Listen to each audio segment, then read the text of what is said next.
Welcome back, everybody, to The Haunted Beard. Thank you for joining me today. Well, one of the most well-known tropes in horror films is that of the final girl. And today, I want to give you my top 15 favorite final girls of all time. So this list is going to obviously include some of the classic, most well-known ones, but I wanted to extend it out to 15 so I can include some lesser-known, underrated ones that aren't talked about as much as well. And so typically the big factors here for me, what makes a good final girl has to do with obviously their character, the performance, and the overall movie. So without further ado, here are my top 15 final girls. So coming in at number 15 is the character of Jay from It Follows, and this is played by Maika Monroe, who I think it's probably safe to say she's kind of on the list of one of the sort of modern day scream queens.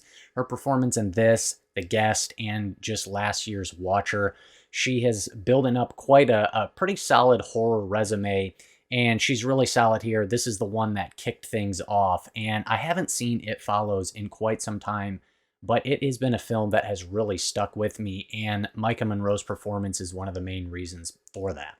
Jay gets points here and is on the list just for her sheer endurance and will to survive. The unique thing about It Follows is that it follows you until it kills you.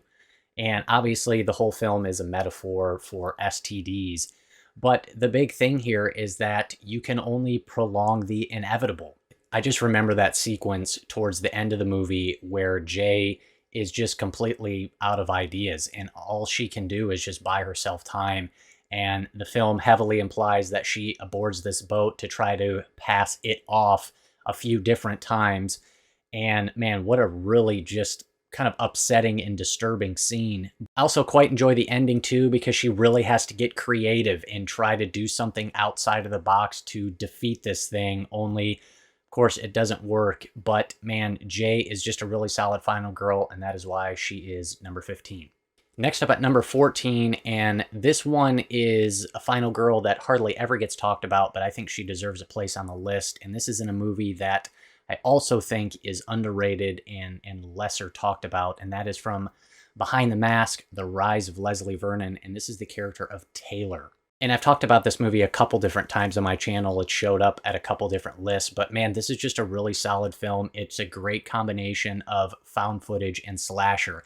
And Taylor, our final girl, is a documentarian, and she is the one making this documentary for the found footage aspect of the movie that we get.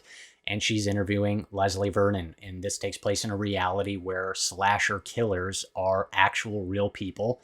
And this is a real occupation. And so there's kind of this interesting dynamic to where she is sort of friends. There is this relationship that develops between her and Leslie Vernon as he is the subject of her documentary. Only it turns very dark and sinister into a hardcore full-out slasher movie by the end of it, and she is the final girl having to survive. And so I just like the kind of different and unique aspects of her character, that she is this documentary filmmaker only to find herself in a slasher movie about a slasher killer at the end of the movie. So really good stuff, lesser known one, but if you haven't seen Behind the Mask, definitely check it out.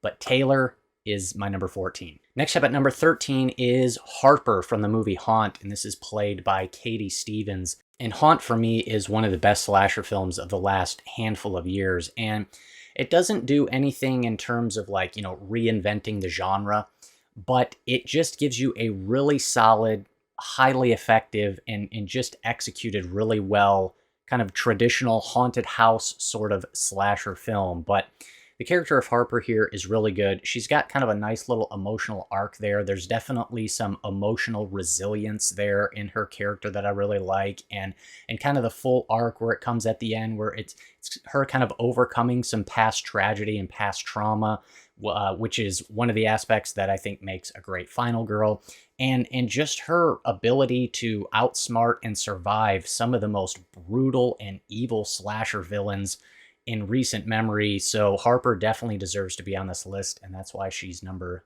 13. Coming in at number 12 is Maddie from Mike Flanagan's Hush. And I know this one may be a bit of a cheat because she is not only a final girl, she's the only girl, but she still is a final girl. And I'm going to go with it because Maddie, played by Kate Siegel, is just an awesome character. She's deaf and she's mute. And so it's difficult enough to be able to have to defend yourself and survive the onslaught of this guy who's trying to break into her house. But the fact that she can't hear anything and the fact that she makes it and survives is just really amazing. And so she gets just major points in some of the big final girl categories. Survival skills, smarts and intelligence, just making good decisions, her ability to fight back, emotional resilience, just all sorts of good stuff. Just a really solid character, a really solid performance, and what is really just kind of a bare bones, I guess, sort of slasher home invasion movie, but it's just executed really well. And Kate Siegel's performance, I think, highlights this thing and elevates it to just another level.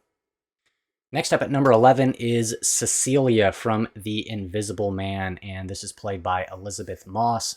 Invisible Man was directed by Leigh Whannell, who I think is one of the best directors working in horror right now. And man, what just an incredible performance from Elizabeth Moss. And The Invisible Man here is, I guess, technically a remake, but it's really just kind of a reimagining and a total reinterpretation and a modernization from one of the old classic horror movies. But Leigh Whannell directs the heck out of this thing. It is extremely effective and disturbing.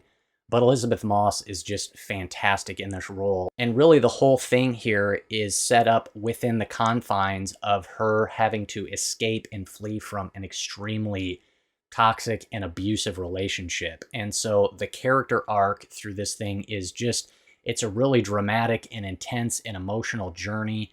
But man, again, Elizabeth Moss is just fantastic in this. It's, I think, one of the best horror performances in the last handful of years. She ranks right up there amongst some of the very, very best. And her character is great too. I mean, just the emotional resilience and her just nonstop fight and just willing to be heard, to be believed and listened to. And she just brings it. It's just a great performance, a great character, and a really, really solid movie. So that's why this one sits at number 11. All right, number 10. Here we go. Number 10 for me is Sarah from The Descent, played by Shauna McDonald. Man, The Descent is so good. I feel like this movie is almost a bit underrated at this point. I just feel like more people need to be talking about it because those who have seen it know how good it is. The Descent is phenomenal. And Shauna McDonald's character is just great. The character arc is pretty solid here as well, as they give Sarah a really dark and depressing background as she's just lost her husband and child. So then in an attempt to just take the first step to move forward and try to, put the past behind her a little bit, she goes spelunking, cave diving with her friends. And obviously one of the highlights of The Descent is just the claustrophobic feel that this thing has. Neil Marshall just directs the heck out of this thing. But the big aspect and the big reason why Sarah is on this list has to just do, obviously, with her smarts and survival skills. But her physical capabilities and her fighting skills are just awesome. I mean, this chick just brings it to these creatures that emerge in this underground cave. And man, this thing is just a joy to watch as her killer instinct sets in and she just goes straight up Rambo on these creatures.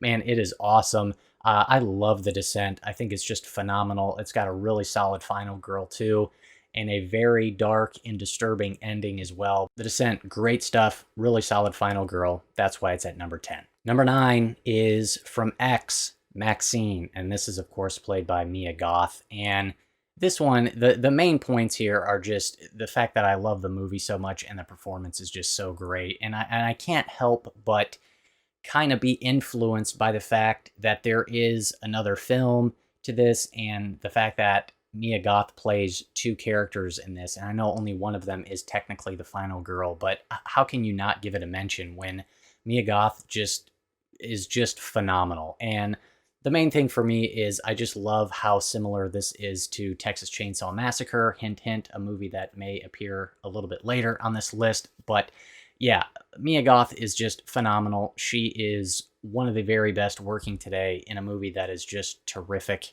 Can't say enough good things about her performance, and I cannot wait to see Maxine whenever it comes out. Hopefully sometime later this year. I think with the inclusion of that film, it could possibly maybe even grow a little bit higher on this list. We'll see what happens. But as it sits right now, Maxine is number 9.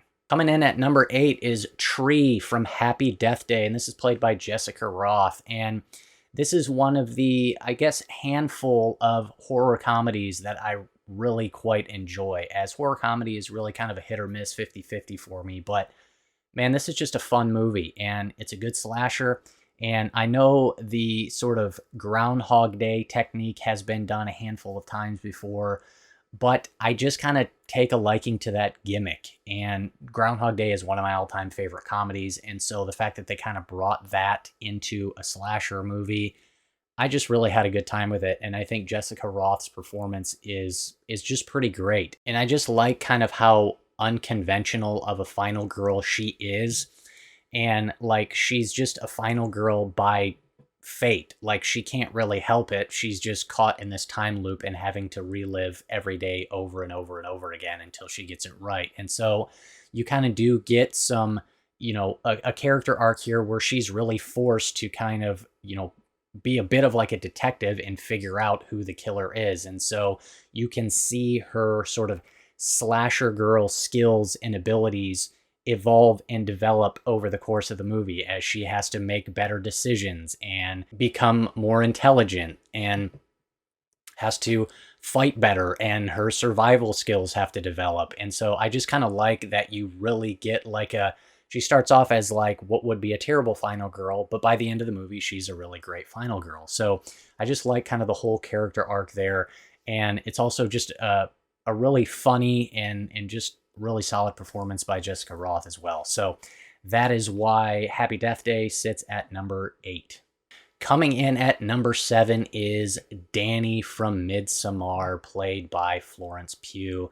And this is another one that is perhaps a little bit unconventional, but I just love the film so much and her performance that I just had to include it in this. And this is also, I think, kind of an unconventional one too, as she ends up kind of siding with and befriending the killers in the end of the movie. And so it's just a little bit different. And Danny has a lot of good qualities of a final girl. It's just that nobody believes her. Like, she's smart. She's the only one who like really suspects something and knows something's going on. And like, she really just wants to leave. But because she's in a relationship and her boyfriend is just the worst, nobody takes her seriously. Nobody does anything about it. And so she's just stuck in this horrible situation. And so it's kind of like all of her final girl qualities are sort of for naught, as obviously everybody gets killed and she's left there, but she is now a part of the cult and is now full on initiated into their family. And so it's kind of an unconventional choice with sort of a very dark and disturbing and twisted ending. The fact that the final girl ends up becoming a part of the killer's family sort of thing. And so I love it. I think it's just a great movie with a great performance. And so that is why Danny from Midsummar sits at number 7. Coming in at number 6 is Sally from the original Texas Chainsaw Massacre. Oh, Sally, man. Now, look, Sally here is not the most well-developed and fleshed out character, but look, the last 40 minutes of Texas Chainsaw Massacre are some of the most white-knuckle, adrenaline-fueled filmmaking I've ever seen. And one of the main reasons for that is the performance by Marilyn Burns. Because, I mean, talk about just having to go for it. This woman is just the absolute horror show and just complete terror that she has to go through. And she just sells every single second of this performance. It's just amazing. Just the physicality of it, the amount of running she has to do and screaming she has to do, just the facial expressions of pure terror are just phenomenal. I mean, she absolutely brings it in every single way.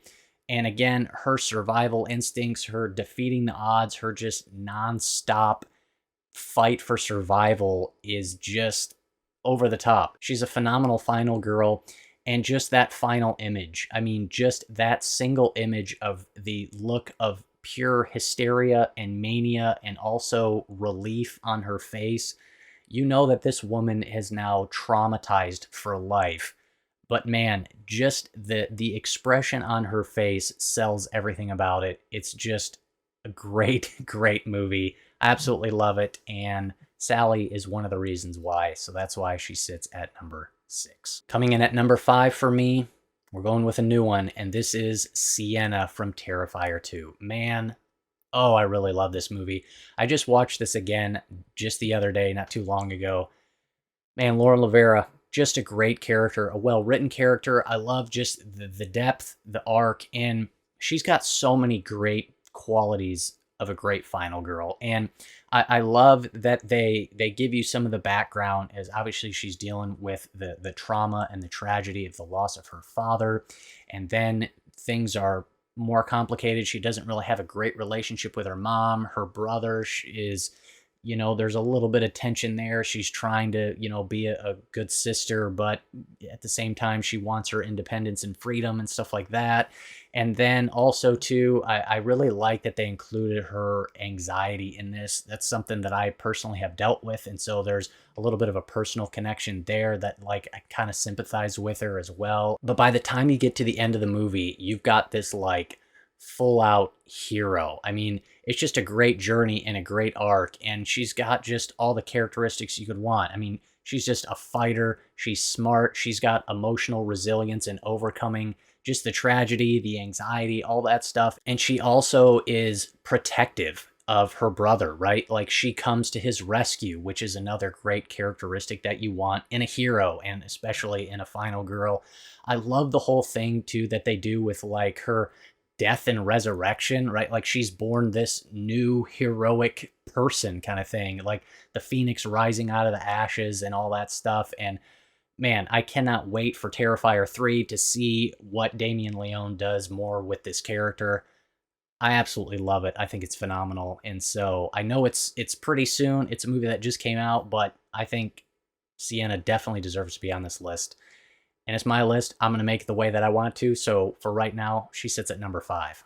Coming in at number 4 is Laurie Strode. And this may be a bit controversial, but I'm going with the Laurie Strode from Halloween H2O. And listen, I fully concede that the original Halloween is the better film, but Halloween H2O is my second favorite in the franchise. And I think Laurie Strode's character is better in H2O than in the original film, as she just gets more depth to her and she's just more fleshed out. And you just really get a more developed character here as you see just the trauma that she's dealt with over the last 20 years. And, they include that she's got a bit of a drinking problem that she's trying to cope with. She's a mother now and trying to raise Josh Hartnett well, and she's obviously overprotective, and so there's some tension there.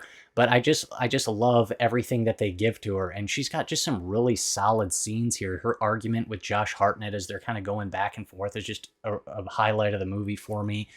But then you get to the end, the climax of this movie, and it's just so great because when Laurie Strode stops the car and gets out and tells Josh Hartnett and his girl to go drive to safety because enough is enough.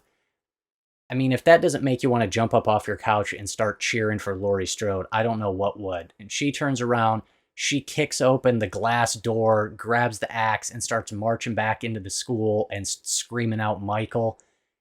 It's just phenomenal. I absolutely love it. How can you not love it at this point? It's just great. And then, of course, we get the whole showdown and the fight, and just Jamie Lee Curtis is just kicking Michael Myers' butt, and it's just awesome. And for me personally, having a final girl who is a fighter and who just will stop at nothing to defeat and destroy the killer is one of the things I love the most about him, and Laurie Strode has it. And of course, you get the ending where she cuts off Michael Myers' head with an axe, and it's just perfect. And so that's why number 4, Laurie Strode. Coming in at number 3 is Nancy from A Nightmare on Elm Street, and this is one of my all-time favorite films, and Nancy is just great. And one of the best things about Nancy is obviously her intelligence and survival skills and stuff like that, but it's her creativity, because this is a girl who's having to deal with a slasher killer unlike anything we've ever seen before. And obviously, we know the qualities and characteristics of what makes Freddy Krueger so great is that he's in the dream world. And so the typical slasher killer rules are like completely out the window. And so Nancy is just very innovative and creative and witty and smart and intelligent and all the good stuff. And I just love all the kind of the booby traps and everything that she sets up to try to capture Freddy. And it's just good innovation. It's just kind of a unique and different aspect that we don't really get in a Final Girl, but Nancy brings it. And Heather Langenkamp just creates a lovable character that you just root for, you cheer for, and she's just great. Can't say enough good things about Nancy. And also too, it's just, obviously it's a good performance and a good character, but it's an absolutely phenomenal film. One of my all-time favorites, like I said. And so that's why Nancy sits at number 3. All right, next up at number 2 is Aaron from You're Next. And I just watched You're Next for the first time, like not that long ago, like within the last, I want to say year, 2 at the most. And immediately after I watched it, I knew Aaron is like one of the best Final Girls of all time. Because Sharni Vinson is just absolutely fantastic. Her physicality in this and her fighting skills are just awesome. And she's just got all the characteristics you could want. Obviously, survival skills and just her ability to remain emotionally calm and resilient also, just amongst all the insanity that's happening, is just awesome. And man, she just stays cool, calm, and collected, and she's smart and crafty and tough. And man, she just kicks butt in this movie. She kicks so much butt. It's just phenomenal. Like, it's another just great example of like, man, when she just turns on that killer instinct, it's like you just want to just stand up and cheer at the screen. And Sharni Vinson is just awesome and so convincing, and she just dominates and crushes this role in a film that I really like. It's not a great film. It's a solid film, and I quite enjoy it. But man, this character it's one of the all-time greats. I love Sharni Vinson in this. That's why she's my number 2. All right, number 1, you may have guessed it, but my all-time favorite Final Girl is Sidney Prescott from Scream. And one of the reasons here is just the fact that we get so much of her, right? She's in 5 movies. And so you just get a whole lot of Sidney Prescott. And so she not only has survived one killer, she has survived many, many killers. And so her survival skills and her, survival instinct is just off the charts. You can't kill her. She's just the best. She's smarter, she's stronger, she's better than anyone else because she has survived more attacks than anyone else. The fact that she is still of sound mind after having survived this many attacks really speaks to her character. So her emotional resilience is off the charts. She's a fighter. She's strong. She's also just got really good heroic qualities. I mean, she's just, she loves and cares about her friends, and she just wants them to be safe and protected. And so she's empathetic, and she's protective and trustworthy. And she's just a really solid character. And Neve Campbell just does a phenomenal job. And so with the combination of all the different characteristics that make a great Final Girl, combining that with Neve Campbell's performance and just the franchise as a whole, how can you go wrong? Sidney Prescott, number 1 all-time favorite Final Girl.